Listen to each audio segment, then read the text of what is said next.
Medical మరియు health care రంగంలో bright future కోసం వెతుకుతున్నారా? అయితే అరోరా అందిస్తున్న best paramedical and allied health sciences courses లో జాయిన్ అవ్వండి. అమెరికా ఇరాన్ వార్ మీరే అన్నారు గతంలో, ఇది కేవలం 1 వీక్ అని. అది ఫీజ్ ఫైర్ ఇప్పుడు మళ్ళీ రిపీట్ అవుతుంది. దానివల్ల నష్టం వాళ్ళకా వీళ్ళకా లేదా మనకా? సార్ అందరికీ నష్టం ఉంటుంది సార్. అమెరికాకి నష్టం ఉంది సార్, ఇరాన్కి నష్టం ఉంది. కానీ ఒక్క విషయం సార్ నేను ఇక్కడ చెప్పాలనుకుంటున్నాను, నేను ఇరాన్ని సపోర్ట్ చేయట్లేదు సార్. వ్యక్తిగతంగా నేను ఇరాన్ని సపోర్ట్ చేయను, కానీ ఒక మిలిటరీ స్ట్రాటజిస్ట్ లాగా మాట్లాడడానికి ప్రయత్నిస్తున్నాను సార్. 2024-25 ముందు ఇరాన్ వరల్డ్ మ్యాప్లో ఎక్కడుంది అంటే కూడా చాలామంది తెలియదు సార్. నమ్ముతారు కదా? అంటే మిడిల్ ఈస్ట్లో ఎక్కడో ఉంటుంది, అంతేగాని ఆ స్ట్రైట్ ఆఫ్ హోర్ముజ్ కానీ ఈ ఇరాన్ కానీ కువైత్ బహ్రెయిన్ కానీ ఎవరికి తెలియదు సార్ ఎక్కడ ఉంటుందో. కానీ ఒక దేశము అమెరికా శాంక్షన్స్లో గత 3 దశాబ్దాలుగా ఉంది సార్. ఆ దేశం అమెరికన్ శాంక్షన్స్లో ఉంది. అంటే ఏంటి, ఓపెన్గా వీళ్ళు వరల్డ్లో ట్రేడ్ చేయలేరు. వాళ్ళతో ట్రేడ్ చేసేది దేశాలు కొన్నే, మనము రష్యా కానీ చైనా కానీ ఇతర దేశాలు మిడిల్ ఈస్ట్ కంట్రీస్ మాత్రమే. అలాంటి దేశము 30 సంవత్సరాలుగా శాంక్షన్స్లో ఉంటున్న దేశము సింగిల్ హ్యాండెడ్లీ ఇజ్రాయెల్ని అమెరికాకి మిగతా మిడిల్ ఈస్ట్ కంట్రీస్ అందరికీ కన్ను చూపించింది. వీళ్ళందరూ కలిసి ఒక్కసారైనా వాడిని అరే బాబు నిన్ను ఓడిచ్చేసాము అని చెప్పి ఆ స్టేజ్ దాకా తీసుకెళ్లారా? లేదు. లీడర్షిప్ని ఎలిమినేట్ చేశారు. టాప్ లీడర్షిప్ని ఆయతుల్లా ఖొమైనీని ఫస్ట్ డే February 28 రోజు ఎప్పుడో దాడి జరిగింది, ఆ రోజు లేపేశారు. ఓకే, బాగానే ఉంది. ఆ తర్వాత ఏంటి? Nothing happened. ఎందుకంటే అమెరికా సార్, అమెరికా వార్ని ఇంటెన్సిఫై చేస్తుంది కానీ సస్టైన్ చేయలేదు. తనకు అంత కెపాసిటీ లేదు, సస్టైనెన్స్ కెపాసిటీ లేదు. మనము డీఎస్కలేట్ చేస్తూ సస్టైన్ చేయడానికి ప్రయత్నిస్తాం. అది మన war strategy sir. America war డాక్ట్రిన్లోనే చాలా పెద్ద తప్పు ఉంది సార్. సో ఆ తప్పు ఉన్నంత వరకు దేశంలో ఇలా డిస్టర్బెన్స్ కంటిన్యూగానే ఉంటుంది. ఇరాన్ సార్ ఇప్పుడు మీరు ఇప్పుడు చూస్తున్నారు సార్, నేను నెక్స్ట్ 5 years చూస్తున్నాను. ఈ నెక్స్ట్ 5 yearsలో Iran will come out as a super power in the middle eastern region. ఇప్పుడు మీరు చూస్తున్న దాడులు చాలా జీరో. రానున్న టైంలో సౌదీని కానీ కువైత్ని కానీ యుఏఈని కానీ ఇరాక్ని కానీ ఇరాన్ వదిలే ప్రసక్తే లేదు సార్. అండ్ వెనక నుంచి రష్యా అండ్ చైనా సపోర్ట్గా ఎప్పుడు ఉంటారు. సో ఇప్పుడు ఏమైంది, పడుకున్న పులికెళ్ళి నువ్వు చెవిలో చేసినట్టుంది. ఇప్పుడు పులి లేచింది, ఇంక దానికి పోరాడాలి అనిపించే ఏమంటారు, దాన్ని వేటకెళ్ళాలి అని అనిపిస్తుంది, దాన్ని ఆపడానికి వీల్లేస్తుంది. పడుకున్న పులిని నువ్వు లేపావు సార్. చూడండి సార్, ఒక not even advanced country Iran ఎక్కడుంది సార్ కంపేర్ టు అమెరికా? ఎక్కడా లేదు. Intelligence Israel best, defence forces best, missile systems best, drone systems best, air crafts best, అన్నీ బెస్ట్గా ఉన్నా ఏం చేస్తున్నారు?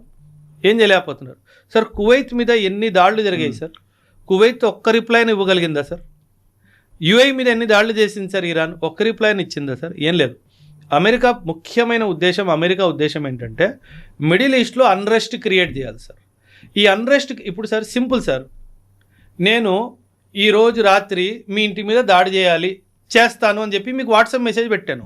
మీరేం చేస్తారు? కాపులాకి మనుషులు పెట్టుకుంటారా? పెట్టుకోరా? వెళ్ళి పోలీస్ స్టేషన్ కంప్లైంట్ ఇస్తారా? ఇవ్వరా? కాపులాకి మనుషులు పెట్టుకుంటారు, వాళ్ళకి ఆయుధాలు కూడా ఇస్తారు. ఆ ఆయుధాలు ఎక్కడి నుంచి అయినా కొనుక్కోవాలి కదా మీరు. ఈ మిడిల్ ఈస్ట్ దేశాలన్నీ అమెరికా ఉండి కాపులాగా ఉండమని చెప్పి ఆయుధాలు వాడి దగ్గర కొనుక్కుంటున్నారు. మిమ్మల్ని ఆయుధాలు కొనుక్కునేటట్టు చేసింది ఎవరు? నేను అమెరికా. సో అమెరికా ఏం చేస్తుందంటే మిడిల్ ఈస్ట్లో డిస్టర్బెన్స్ క్రియేట్ చేయాలి, ఆ డిస్టర్బెన్స్కి దేశాలు భయపడాలి, ఆ భయంతో నా దగ్గర ఆయుధాలు కొనుక్కోవాలి, వాళ్ళ దేశంలో మిలిటరీ బేస్ ఎస్టాబ్లిష్ చేయడానికి నాకు భూమి ఇవ్వాలి. వాడికి కావాల్సింది అదే, వాడు క్రియేట్ చేసుకున్నాడు.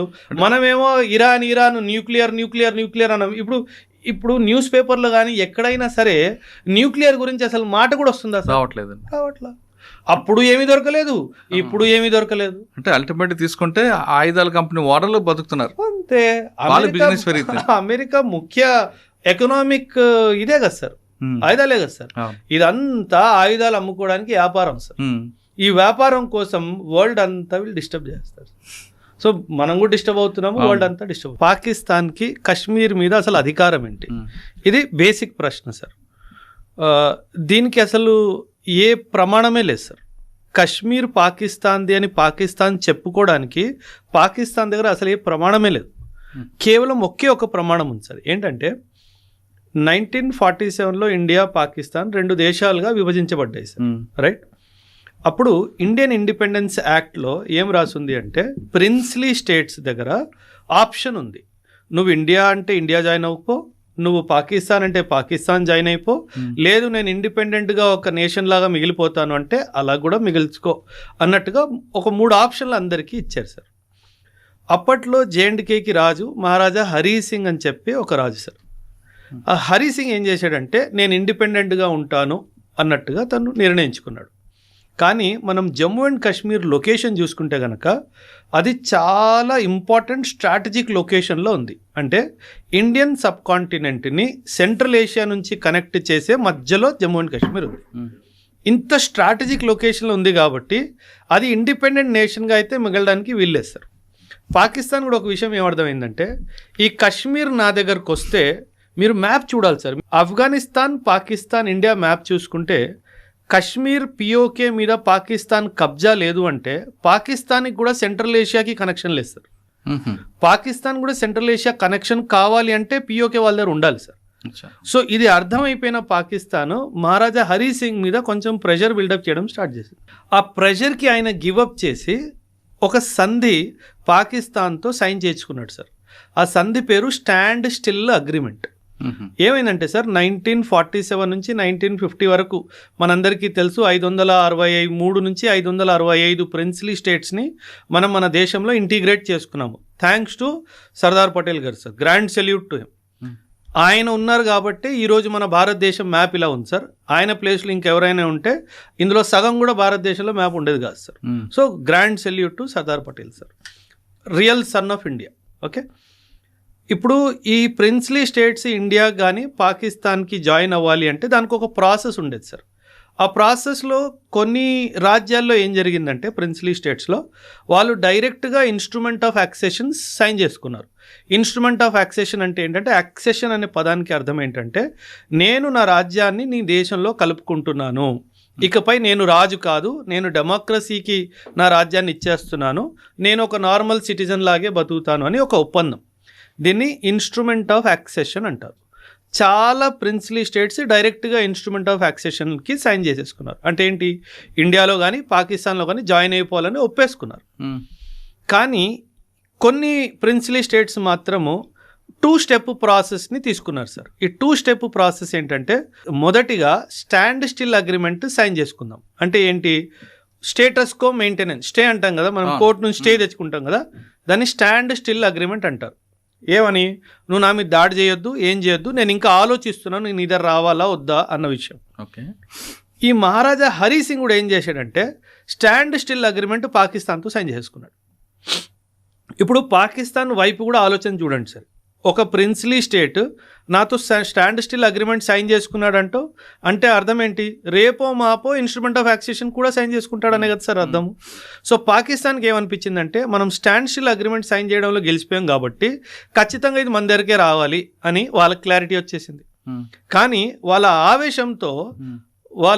ఆవేశంతో ఆగలేక ఏం చేశారు, జమ్మూ అండ్ కాశ్మీర్ మీద దాడి చేశారు సార్. ఓకే, సో ఆ దాడి చేసినప్పుడు మహారాజా హరీ సింగ్ ఏం చేశాడు, భయపడిపోయాడు. అమ్మో వీడు నా రాజ్యాన్ని ఆక్రమించేటట్టు ఉన్నాడని చెప్పేసి పరిగెట్టుకుంటూ ఇండియా దగ్గరకు వచ్చాడు. అప్పట్లో మనకు తెలుసుంటే మౌంట్ బ్యాటన్ గారు ఉన్నారు, మన ఇండియాలో ఇంకా వెళ్ళిపోలేదు. మౌంట్ బ్యాటన్ గారు ఏమన్నారంటే, నువ్వు స్టాండ్ స్టిల్ అగ్రిమెంట్ పాకిస్తాన్తో సైన్ చేసేసుకున్నావు కదా, నీకు ఎటువంటి సహాయం మేము అందించడానికి వీల్లేదు, ఎందుకంటే అది ఇప్పుడు మేము వస్తే నీ ఇంటర్నల్ అఫైర్స్లో మేము ఇంటర్ఫియర్ అయినట్టు ఉంటుంది. ఒక షరతు ఉంది, నువ్వు ఇన్స్ట్రుమెంట్ ఆఫ్ యాక్సెషన్ మాత్రం ఇండియాతో సైన్ చేసుకున్నావంటే ఖచ్చితంగా అప్పుడు మేము మీకు సాయానికి వస్తామని చెప్పారు. ఇప్పుడు ఒకవైపు పాకిస్తాన్ దాడి, ఇంకోవైపు మనల్ని ఒప్పుకోవట్లేదు రావడానికి ప్రొటెక్షన్కి. ఆ కండిషన్లో Maharaja Hari Singh signed the instrument of accession with India. Stand still agreement పాకిస్తాన్తో సైన్ చేశాడు, ఇన్స్ట్రుమెంట్ ఆఫ్ యాక్సెషన్ మాత్రం మనతో సైన్ చేశాడు. సో దీనివల్ల ఏం జరిగిందంటే పాకిస్తాన్ ఏమనుకుంది, నాకు మోసం జరిగింది, నాకు రావాల్సిన ఒక రాజ్యము అక్రమంగా ఇండియాకి వెళ్ళిపోయింది, ఎందుకంటే అక్కడ రాజు తప్పుగా ప్రవర్తించాడు అనే ఉద్దేశం. సో ఈ బ్యాక్గ్రౌండ్లో ఈ యొక్క వార్ అన్నది స్టార్ట్ అయిపోయింది సార్. ఆల్రెడీ వాడు వాళ్ళ మీద దాడి చేస్తాడు సార్. ఇప్పుడు ఈరోజు పిఓకే, పాకిస్తాన్ దగ్గర ఉన్న పిఓకే ఈయన ఇన్స్ట్రుమెంట్ ఆఫ్ యాక్సేషన్ సైన్ చేసే ముందు వరకు ఆల్రెడీ వాళ్ళు ఆక్రమించుకున్నది. ఒకవేళ స్టాండ్ స్టిల్ అగ్రిమెంట్ సైన్ చేయకుండా డైరెక్ట్గా మన దగ్గరకు వచ్చిన ఈరోజు పిఓకే అంతా మన దగ్గర ఉండేది. సో అక్కడ చాలా పెద్ద తప్పు మహారాజా హరి సింగ్ చేశాడు సార్. దానివల్లే ఇన్ఫ్యాక్ట్ ప్రాబ్లం వచ్చింది. కానీ ఇక్కడ ఇంకొక ప్రాబ్లం ఉంది సార్. నేను ఇందాక మాట్లాడుతూ స్టార్టింగ్లో సర్దార్ పటేల్ గారికి ఒక గ్రాండ్ సెల్యూట్ అని చెప్పాను సార్. ఆయన ఉన్నారు కాబట్టి ఈరోజు నార్త్ ఈస్ట్ ఇండియాలో ఉంది సార్. లేదంటే ఈరోజు మొత్తం నార్త్ ఈస్ట్ వేరే దేశాల్లాగా ఉండేది సార్. అలాంటిది మొత్తం ప్రిన్స్లీ స్టేట్స్ ఇంటిగ్రేషన్ బాధ్యత అంతా సర్దార్ పటేల్ గారు తీసుకున్నప్పుడు నెహ్రూ గారు ఒక తప్పు చేశారు సార్. తప్పు చేశారంటే ఒక నిర్ణయం తప్పైంది సార్. జమ్మూ అండ్ కాశ్మీర్ది నేను చూసుకుంటాను, నువ్వు ఇబ్బంది పడకు అని చెప్పారు సార్. అక్కడ జరిగింది అతిపెద్ద తప్పు సార్. ఎందుకంటే అక్కడ చాలా టైం డిలే అయిపోయింది సార్. టైం డిలే అయిపోవడం వల్ల ఇంకా వీళ్ళు ఏం చేయాలో అర్థం కాక పాకిస్తాన్ వాడు దాడి చేయడం జరిగింది. సో ఆ జేఎండ్కే ఇంటిగ్రేషన్ కూడా సర్దార్ పటేల్ గారి మీద వదిలేస్తే అసలు ఈ తలకాయ నొప్పి ఉండేది కాదు సార్.